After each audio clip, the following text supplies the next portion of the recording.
चलिए हम लोग आज पढ़ेंगे क्लास 12th हिस्ट्री लेसन 3 बंधुत्व जाति और वर्ग। इस पाठ को पढ़ने से पहले हम कुछ पाठ परिचय देख लेते हैं जो हमने पिछले पाठ में पढ़ाया था। वो क्या कह रहा है, देखिए पिछले पाठ में हमने सबसे पहले पढ़ा था हड़प्पा सभ्यता के बारे में कि हड़प्पा सभ्यता क्या है। तो हमने देखा था कि 19वीं शताब्दी ईसा पूर्व से लेकर के 26वीं शताब्दी ईसा पूर्व हमारे पश्चिमी भारत के कुछ प्रदेश जैसे गुजरात, राजस्थान, उत्तर प्रदेश और जम्मू कश्मीर जैसे प्रदेशों में एक सभ्यता विकसित हुई थी जिसकी जानकारी हमें दयाराम साहनी और रखाल दास बनर्जी ने दिया था, जिसकी सन शताब्दी 1921 ईस्वी।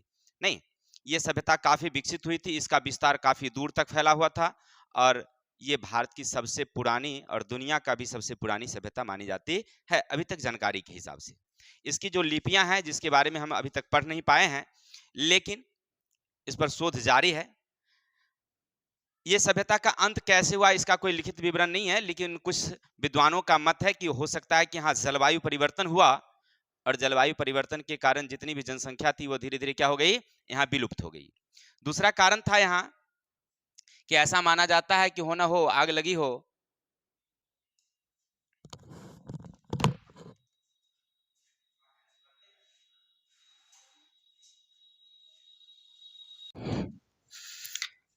चलिए तो हम लोग पढ़ रहे थे कि हड़प्पा सभ्यता जो थी हमारी उसका अंत कैसे हुआ इसकी कोई लिखित विवरण नहीं थी, लेकिन इसका मेन कारण ऐसे बताया जा रहा है कि जलवायु परिवर्तन हुआ जिसके कारण इसकी अंत हो गई। दूसरा था कि हो सकता है कि नदी किनारे था, अचानक बाढ़ आई होगी, बाढ़ के कारण भी कुछ लोग मर गए होंगे। नहीं, तीसरा कारण था ऐसा माना जाता है कि पेड़ अधिक से अधिक लोग काटने लगे और पेड़ काटने के कारण लोगों को भोजन की कमी आने लगी और भोजन की कमी के कारण भी कुछ लोग वहां से विलुप्त हो गए।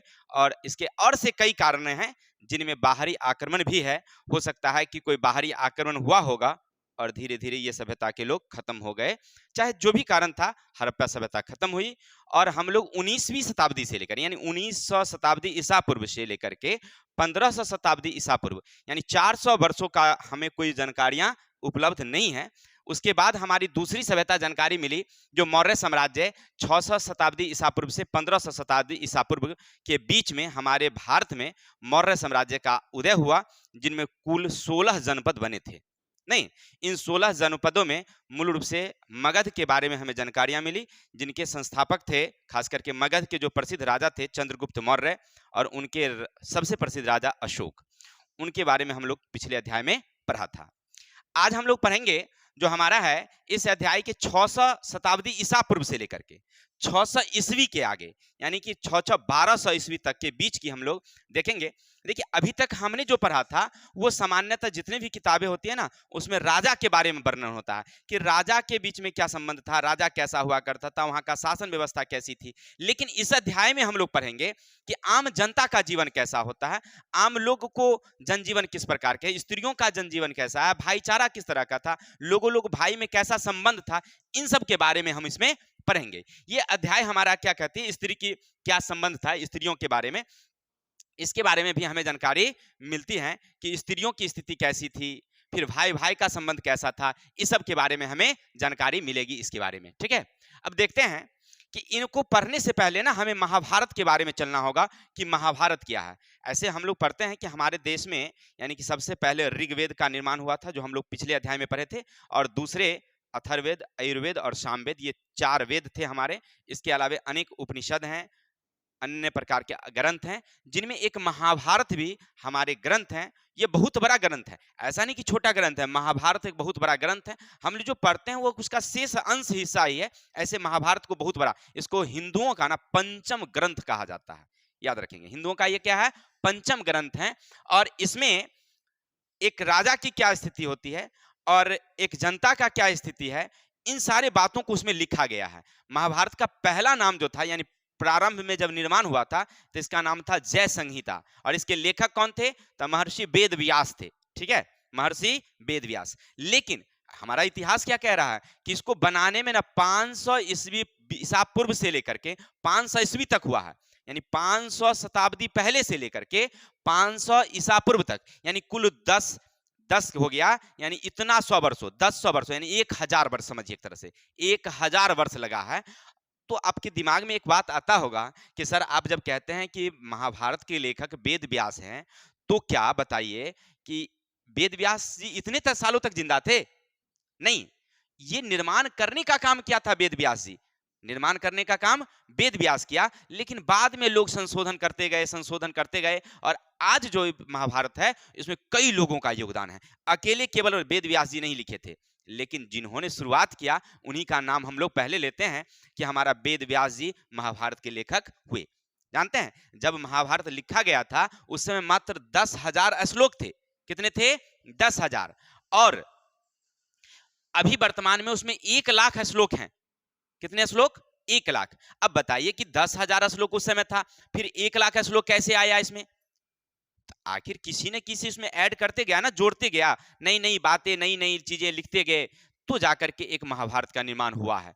ठीक है, उस समय केवल हमारे भारत के ही नहीं, हस्तिनापुर से लेकर के कई जगहों तक, उधर आप चले जाएंगे अफगानिस्तान तक, बहुत सारी किताबें थी, बहुत सारी लिपियों में लिखी गई थी। इन सारे लिपियों का ना बहुत सारे विद्वान ने अध्ययन किया। उस समय प्राचीन काल की बात कर रहे हैं, सारे विद्वानों ने अध्ययन किया, तो कुछ कुछ हिस्सा उनको लगा कि ये महाभारत से जुड़ी हुई चीजें हैं, है ना। तो इस सब को इकट्ठा किया गया और 13,000 पृष्ठ, देखिए 13,000 पृष्ठ एक बहुत बड़ा होता है। एक हमारी किताबें होती है 200 पृष्ठ का होता है, नहीं तो लगता है कि बहुत छोटा सा है, नहीं छोटा सा। अब 13,000 का अंदाज कर लीजिए कितनी बड़ी होगी, नहीं। और इन पृष्ठों में उसको तैयार किया गया, तब जाकर के एक महाभारत का निर्माण हुआ। अर्थात महाभारत ना हमारी पूरा एकदम क्या कहते हैं, भारत की जनजीवन को प्रभावित करती है। ठीक है, तो अब इसमें देखेंगे हम लोगों को कि इसमें पहले महाभारत को पढ़ने से पहले हमको पढ़ना होगा कि हमारे युग कितने थे। ठीक है, तो सबसे पहले हम युग को बांटते हैं, तो 4 भागों में बांटते हैं। हमारे युग कितने हैं? 4 है। एक है हमारा सत्य युग, पहला क्या हमारा है? सत्य युग। देख रहे हैं, सत्य युग में क्या होता है कि जब पहले के समय में ना भगवान यानी कि अच्छी आत्मा जो होती थी, पुण्य आत्मा, और जो बुरी आत्मा होती थी वो अलग अलग भागों में रहते थे, अलग अलग लोक में रहते। लोक का मतलब हुआ संसार। जैसे मान लीजिए पृथ्वी पर रहता था अगर मनुष्य, जो बुरी आत्मा थी, तो देवता लोग कहाँ रहते थे? इंद्रलोक में रहते थे, चंद्रलोक में रहते थे, मंगल लोक में रहते थे, अलग अलग रहते थे। माने उस समय स्त्रियों को बहुत मान सम्मान मिलता था, स्त्रियों को पूजा जाता था। यानी कि घर में समझिए, समाज में समझिए, जहां भी समझिए, स्त्रियों को एकदम ऊंचा स्थान था। आपने देवी दुर्गा और लक्ष्मी की बात सुने होंगे, नहीं? ये सब उसी समय से पूजा जाता है।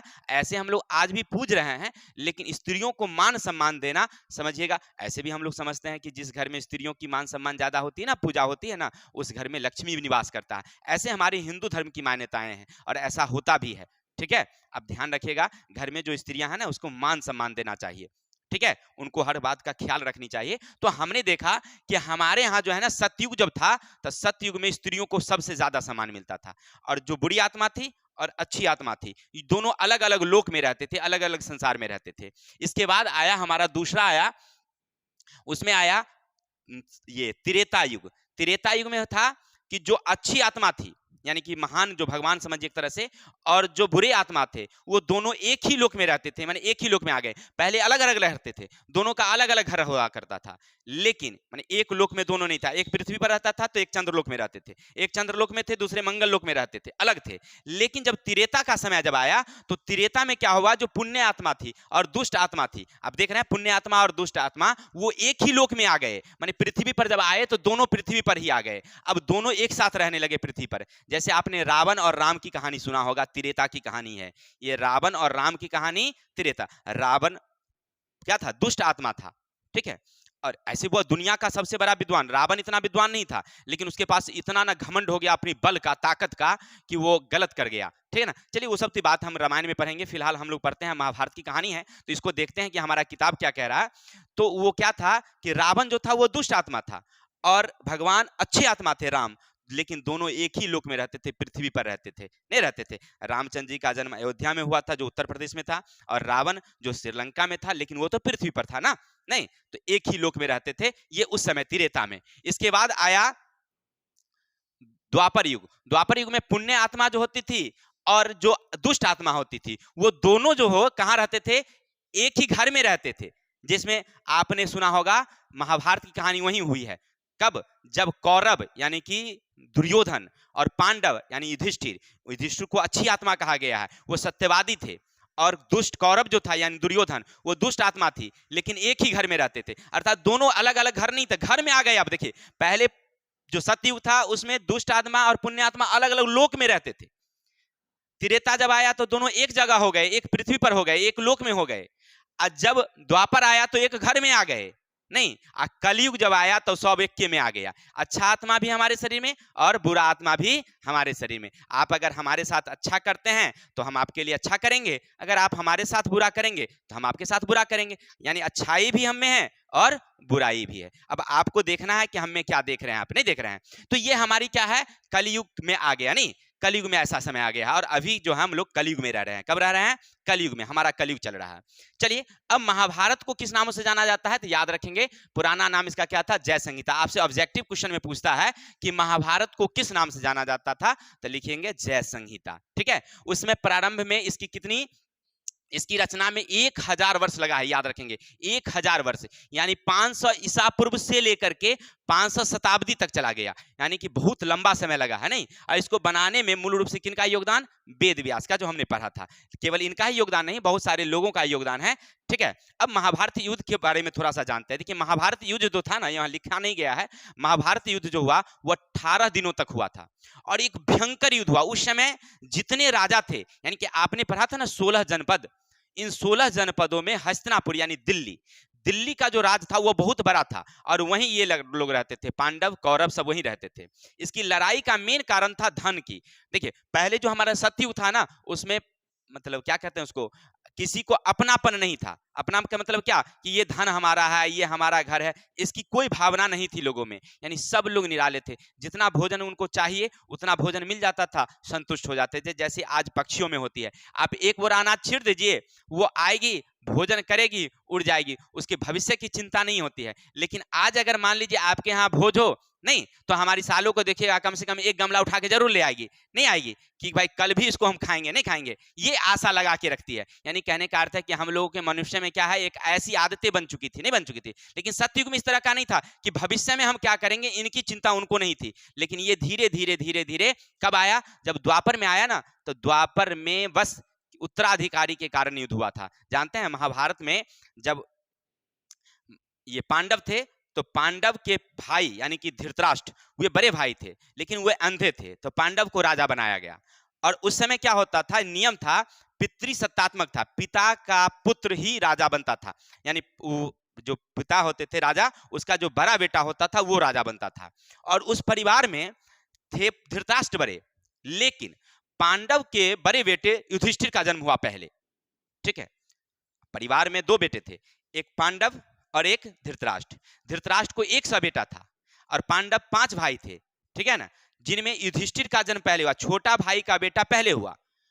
अब ये चाहता था कि पांडव बाद में मर गए किसी कारण से, तो वो लोग वनवास में थे, वापस जब लौटे तो लौटने के बाद युधिष्ठिर बड़े थे तो राज्य उनको मिलना चाहिए। लेकिन दुर्योधन को मन में आ गया कि हो ना हो युधिष्ठिर जब राजा बन जाएगा तो हम लोगों को बाहर निकाल दे या राज्य वो हड़प लेगा, हम लोगों को कुछ नहीं मिलेगा, हम राजा नहीं बन पाएंगे। इसके मन में उसकी भावना जो ये समा गई, इसी कारण यानी उत्तराधिकारी के लेकर के युद्ध हुआ था। अगर वो उत्तराधिकारी का युद्ध नहीं होता ना तो शायद महाभारत नहीं होता। और महाभारत एक छोटा युद्ध नहीं था, बहुत बड़ा युद्ध था।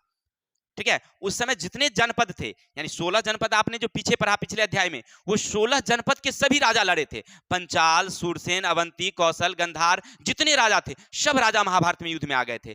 हस्तिनापुर में 18 दिनों में इतनी लड़ाइयां लड़ी गई, इतनी लड़ाइयां लड़ी गई कि समझिए हस्तिनापुर की मिट्टी ना लाल हो गई खूनों से, इतना लड़ा गया था। यानी इतने लोग मारे गए थे। उस समय का बहुत भयंकर युद्ध था वो। चलिए, जो भी था, महाभारत युद्ध बहुत बड़ा भयंकर लड़ा गया, जिसमें एक बुरी आत्मा यानी दुष्ट आत्मा दुर्योधन थी और एक पुण्य आत्मा कौन थी, हमारी पांडव थी यानी कि युधिष्ठिर। लेकिन उनमें भगवान यानी श्री कृष्ण थे उस समय, जो सत्य का पक्ष दे रहे थे। और सत्य के पक्ष में कौन थे, श्री कृष्ण जी थे। यानी युधिष्ठिर जो पांडव थे उनके पक्ष में श्री कृष्ण जी थे, जो उनका साथ दे रहे थे।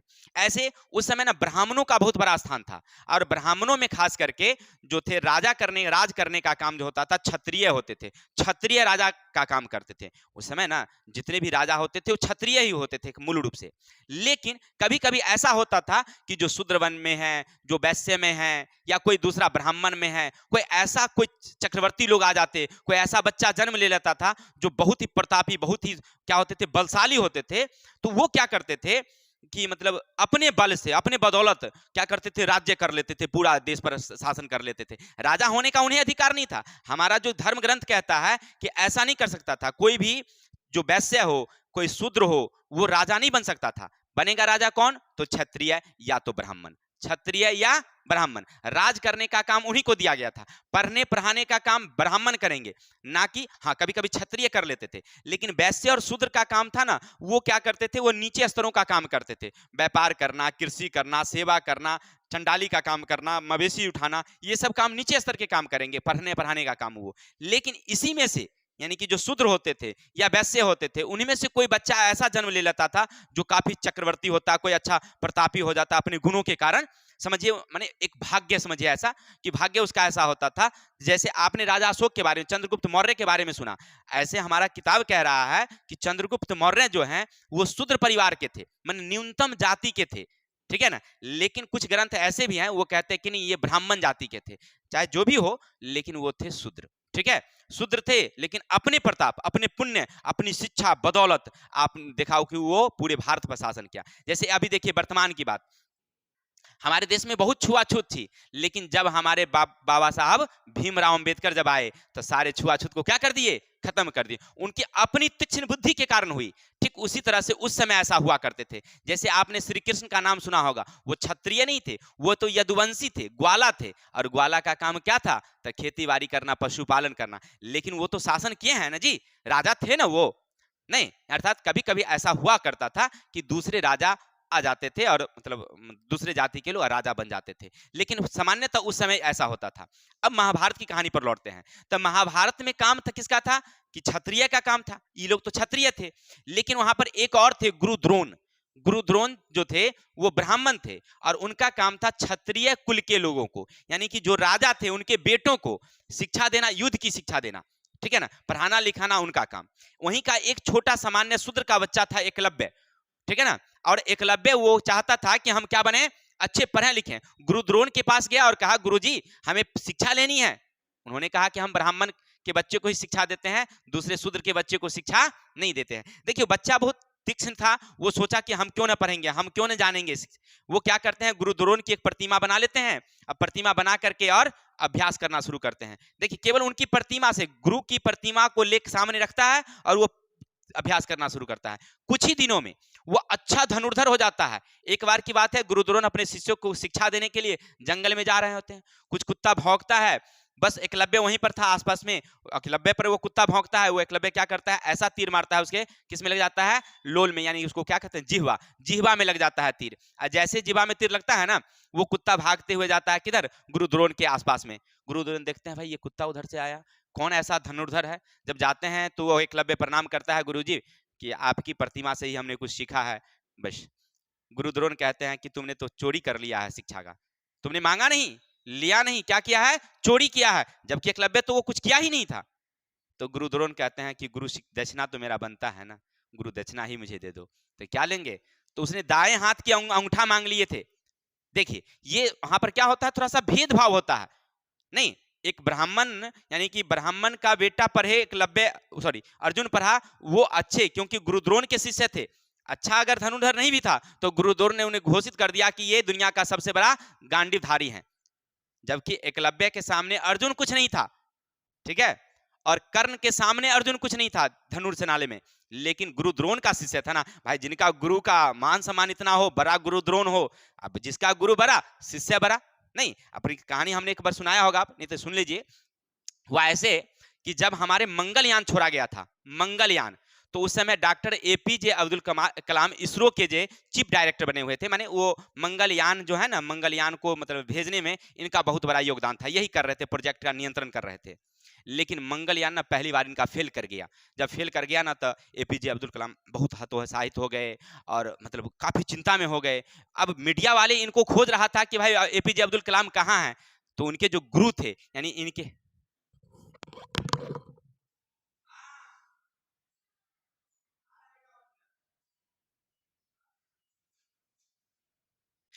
चलिए, तो हम लोग पढ़ रहे थे कि जब उनका मंगलयान असफल हो गया और मीडिया सब उनको जब ढूंढ रहा था, तब बड़ी बेचैन हो गए एपीजे अब्दुल कलाम कि भाई अब जाएं तो जाएं कहाँ। नहीं, तो जो इसरो के चीफ डायरेक्टर थे, जो प्रधान थे, यानी कि उनका था वो नाम सुब्रमण्यम शायद, उन्होंने क्या किया, अपनी माइक ले लिया और कहा कि आप चिंता नहीं कीजिए, हम, और सारा भार अपने ऊपर ले लिया। जो उनका गुरु था वो कहा आप चिंता नहीं करिए एपीजे, हम, वो क्या कहे कि भाई डायरेक्टर वो नहीं थे, हम थे, ठीक है। यानी एपीजे अब्दुल कलाम को गुरु ने उनको क्या कर लिया, बचा लिया और शाबाशी दिया कि ठीक है हमारी सफलता यहाँ तक हुई है, आगे मेहनत कीजिए। और फिर से अगले साल फिर मेहनत किया गया, 1 साल का फिर समय लिया गया और अगले साल जब मंगलयान जब पहुंच गया, सफल हो गया, लॉन्च हो गया, तब इस बार मीडिया फिर जब ढूंढने लगी तो गुरु ने कहा कि अब तुम जाओ एपीजे अब्दुल, नहीं, यानी कि देखिए गुरु ने उनको साहस बढ़ा दिया, नहीं बढ़ा दिया, गुरु उन्होंने, यानी कि गुरु पर उसका भी विश्वास, और गुरु को विश्वास था किस पर, उनके विद्यार्थी पर, यानी कि वो इस बार मीडिया के सामने किनको भेजा गया, एपीजे अब्दुल कलाम को, जाइए और बताइए कि हमने सफल कर दिया, नहीं कर दिया। अर्थात कहने का अर्थ है कि उस समय भी क्या हुआ कि गुरु द्रोण अर्जुन को एक बहुत बड़ा क्या बना दिया, धनुर्धर बना दिया, बहुत बड़ा, जबकि वो एकलव्य और कर्ण से नीचे थे, फिर भी एक ब्राह्मण कुल के लोग थे, कौन, गुरुद्रोण, और क्षत्रिय राजा थे कौन, अर्जुन, तो अर्जुन को एक बहुत बड़ा धनुर्धर बना दिया गया, ठीक है। ये सब उस समय की थोड़ी सी कमी थी महाभारत की, लेकिन जो महाभारत कहता है पढ़ना हमें ये है, इसलिए चलते हैं आगे। आगे क्या है हमारा महाभारत में हिंदू धर्म को पंचम वेद कहा गया है, ठीक है, इसको क्या कहा गया है, पंचम वेद। इसमें धर्म, जाति, फसल, स्त्री इत्यादि के बारे में बताई गई है। स्त्रियों की स्थिति उसमें अच्छी नहीं थी, पहला जो हमने देखा सत्ययुग, इसमें स्त्रियों की स्थिति अच्छी थी, लेकिन जब नीचे आया, जब रामायण यानी कि जब द्वापर आया, तो उसमें स्त्रियों की स्थिति में थोड़ी सी कमी, सॉरी त्रेता में कमी आ गई, ठीक है, स्त्रियों की स्थिति में कमी आ गई। लेकिन जब द्वापर आ गया ना, तो स्त्रियों की स्थिति थोड़ी दयनीय हो गई और एक एक स्त्रियों के 5-5 पति होने लगे, नहीं होने लगे। आपने महाभारत में देखा, जो हमारी क्या था उनका, महाभारत अर्जुन की जो पत्नी थी, क्या नाम था उनका, पंचाली, यानी द्रौपदी। द्रौपदी पति को कितने थे, 5 पति थे, नहीं। और ये तो एक महाभारत में वर्णन है, और उस समय तो और होंगे, और स्त्रियों के भी, पुरुष के भी कई पत्नी होती थी, यानी कि बहु प्रथा क्या हो गया था, शुरू हो गया, बहु पत्नी प्रथा, अब बहुपति प्रथा उस समय क्या हो गया, शुरू हो गया। तो समझिए कि स्त्रियों की स्थिति में क्या हो गया, थोड़ा सा कमी आया। लेकिन कहिएगा सर इसके बारे में हमें जानकारी मिला कैसे, तो याद रखेंगे 1919 ईस्वी में, सबसे पहले कब, 1919 ईस्वी में सबसे पहले प्रसिद्ध संस्कृत विद्वान B.S. सुखधांकर, क्या नाम है उनका, सुखधांकर ने इनकी व्याख्या की। ये सारी बातें हमको किसने बताया, 1919 ईस्वी में एक संस्कृत के बहुत बड़े विद्वान थे जिनका नाम है B.S. सुखधांकर, उन्होंने हमें बताया, और उन्होंने बताया कि महाभारत की रचना इस प्रकार हुई थी, क्योंकि संस्कृत पढ़ते थे, कई वेदों की जानकारियां उनके पास थी, तो सारे वेदों को उन्होंने क्या किया, समालोचना किया। अब कहेगा समालोचना क्या है, सो समझिए, समालोचना क्या होता है कि कोई भी खंड था, क्या कि महाभारत एक जगह लिखा हुआ था, ग्रंथ गया, किताब उठा के ले आया, पढ़ना शुरू कर दिया, नहीं, ऐसा नहीं था। वो छोटे छोटे खंड में, जैसे मान लीजिए मगध में एक दूसरे लेखक ने लिखा महाभारत की कहानी के बारे में, एक लेखक मगध में लिखा, एक कौशल में लिखा, एक हस्तिनापुर में किसी ने लिखा, किसी ने कहीं लिखा, नहीं, और सब अपने अपने जगहों पर उसने उसको खंड को छोड़ दिया।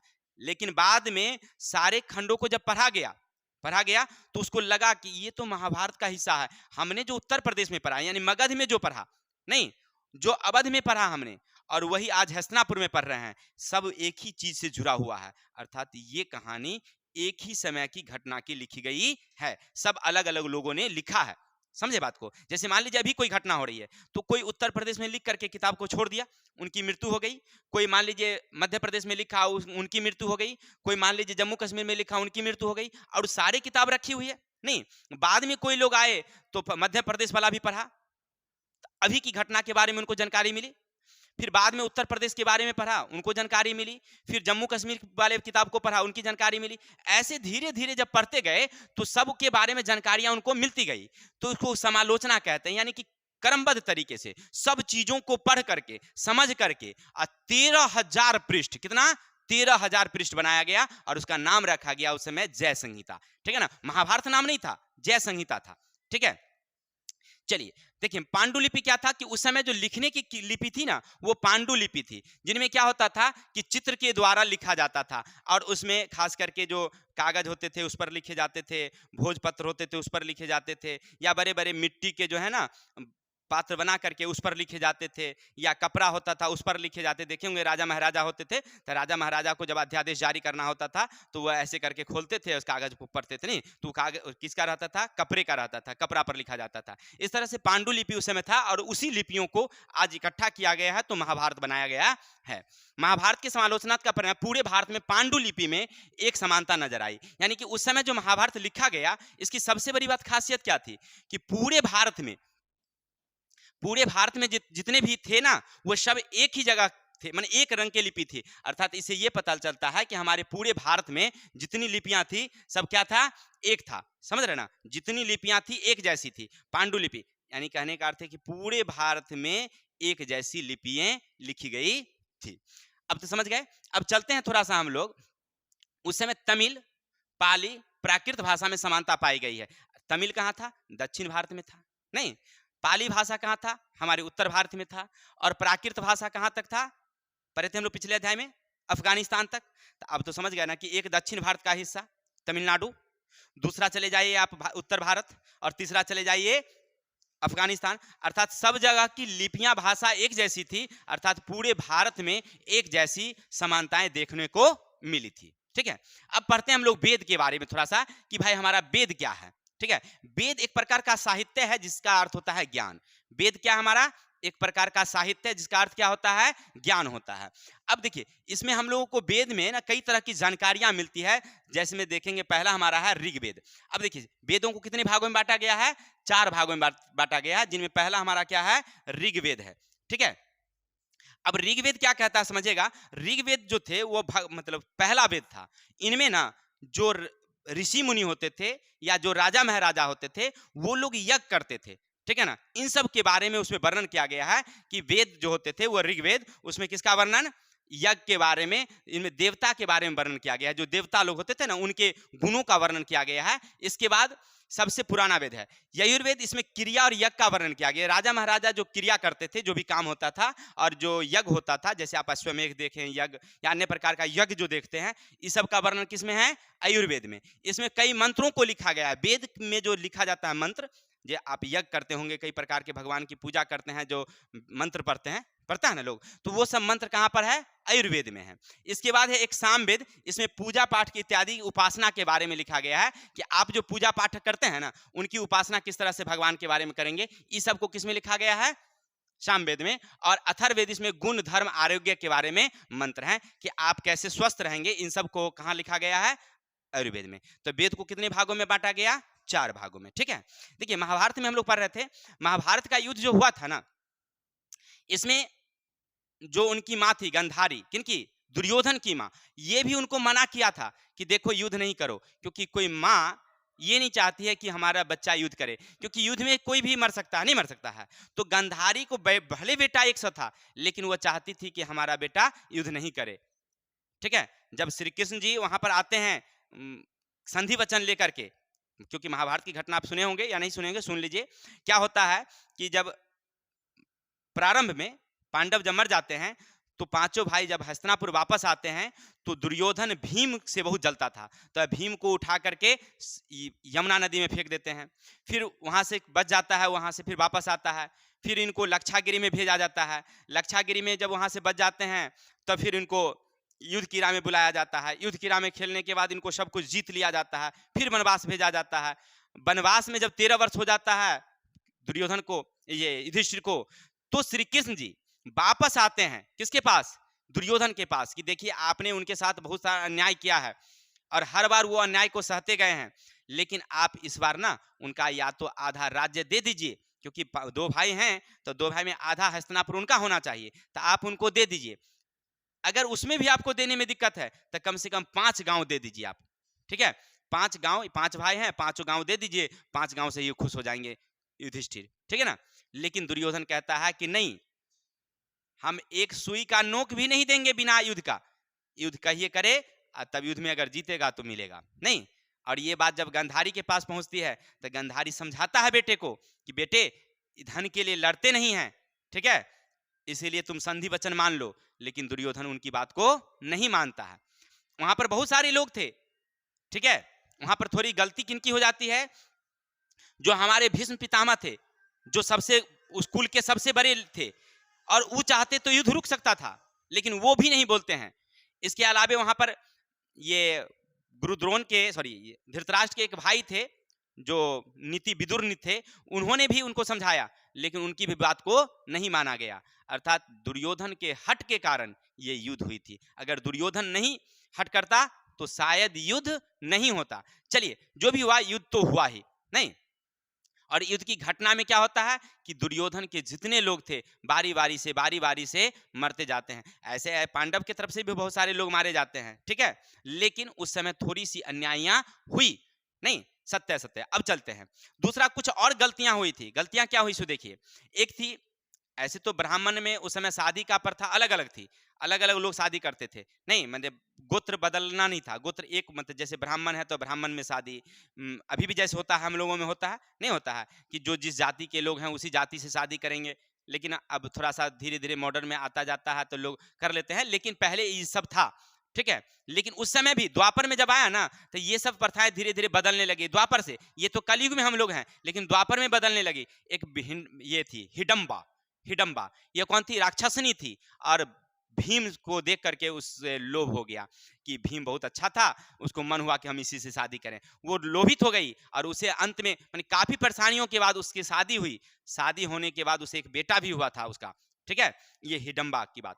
चलिए, तो कहने का अर्थ है कि उस समय ये थोड़ी सी गलतियां हुई। इतना ही नहीं, जब महाभारत का युद्ध हुआ था तब महाभारत युद्ध में ना द्रौपदी को ना युधिष्ठिर क्या कर दिया था, हार गया था युद्ध मैदान में, ठीक है ना। माने जो वो क्या कहते हैं उसको, ताश समझिए, अपने यहाँ का भी उस समय में होता था, कीरा होता था, वो शतरंज का खेल। शतरंज के खेल में युधिष्ठिर तो पहले अपने घर को हारता है, फिर अपने धन को हारता है, हाथी घोड़े, फिर जनता की संपत्ति को हार जाता है, खुद को हार जाता है, पूरा हार जाता है। जब तब उसे प्रेरणा दिया जाता है कि क्यों नहीं द्रौपदी को दाव पर लगाया जाए, और द्रौपदी को वह दाव पर लगाता है, वो भी हार जाता है। और द्रौपदी को बीच सभा में खींच कर लाया जाता है, जबकि उस समय द्रौपदी ना एक मतलब वो स्त्रियों का जो होता है ना उस अवस्था में थी, और फिर भी उसको बाल पकड़ कर खींच कर लाया जाता है। और वहां पर वो गुरुद्रोण, भीष्म इत्यादि लोगों से वह बात करती है कि देखिए आपके सामने में यह अन्याय किया जा रहा है, नहीं। और उस अन्याय का ही बदला क्या हुआ, परिणाम निकला कि महाभारत युद्ध हुआ। महाभारत युद्ध शायद नहीं होता, लेकिन ये युधिष्ठिर का हठ जो था इसके कारण युद्ध हुआ, ठीक है। और इसी सब के बारे में हम इसमें पढ़ेंगे, ठीक है। तो आज इतनी ही रहने देते हैं, कल देखेंगे फिर हमारे क्या क्या जाति थी, जाति के बारे में पढ़ेंगे।